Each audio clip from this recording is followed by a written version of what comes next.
Is the ideological difference between being attacked in Pearl Harbor and being attacked at the World Trade Center? I mean, if you are But a country didn't attack, I mean, a bunch of thugs attacked us, not a country, so there's a big difference. There were probably the people, I imagine, and there weren't even 100 people that knew 9/11 was coming. Maybe there were 50, maybe there were 40 for all we know. So it was a band of thugs that had a grievance with us, and they were trying to get our attention. So that's entirely different than... Have you modified your opinion of what the motivation was? And the reason I ask, you got a lot of flack at the time, although a lot of support as well, for suggesting that the main motivation for the attacks was revenge for what had been going on in Iraq. And I'm sure a lot of it was. But you also said that you didn't believe it was an anti-West sentiment, an anti-riches, an anti-capitalism.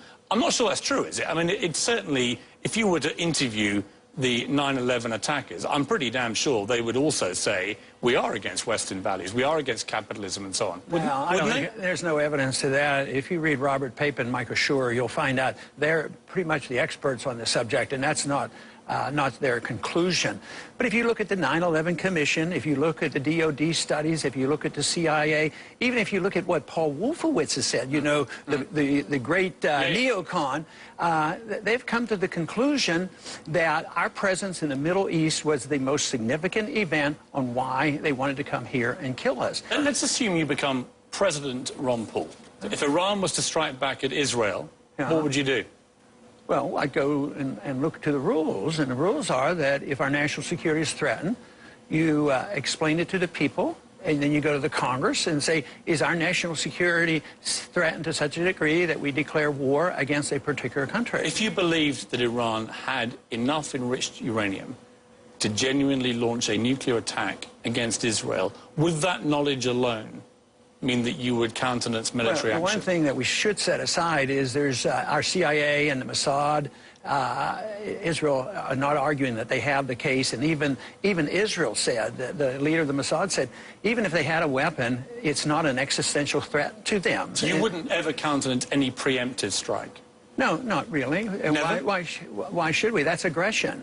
We're not supposed to commit aggression. I mean, that's left for the dictators.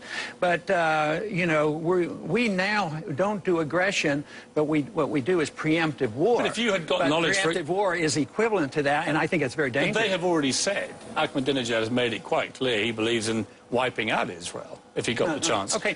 If you were president in the Second World War, and you'd been given knowledge the Japanese were planning Pearl Harbor, you would have preemptively struck, wouldn't you? Well, let me touch your first subject first, and that is quoting Ahmadinejad, because that's a misquote, but 99% of the people in the media would misquote it, and everybody in Washington believes it.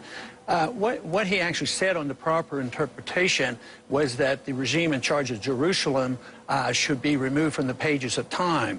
He did not say that Israel should be wiped from the face of the earth. Just think of the difference on that, removing a regime like getting rid of our administration or something. You're not seriously defending Ahmadinejad, are you?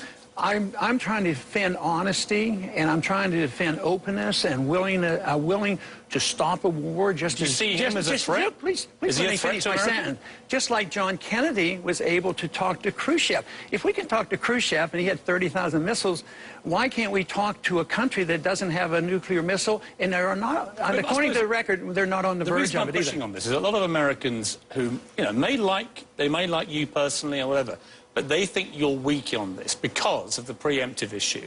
And I come back to that question I put to you. If you had knowledge and you were president when Pearl Harbor happened, if you had pre-knowledge of that happening, would you have attacked Japan? An imminent attack. We're seeing the planes come over, obviously, yes. An imminent attack. Well, I mean intelligence. An imminent attack it may happen. An imminent attack is quite different when the planes are coming versus this fiction. We shouldn't have such short memories. Everything they're saying about Iran, we said about Iraq, and they were all lies. And how many men died? 8,500 Americans died. 44,000 I totally agree with you about Iraq.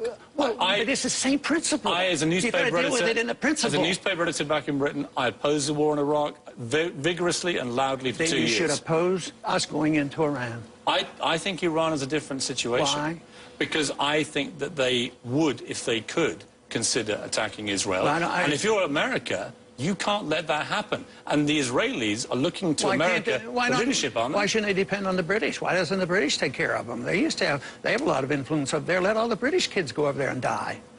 I mean, why is it assumed that we are the policemen of the world, that it's our moral obligation? Besides, we're broke. But aren't there times when you have to be the policeman of the world? No. Really? It is not. We provide for our national security.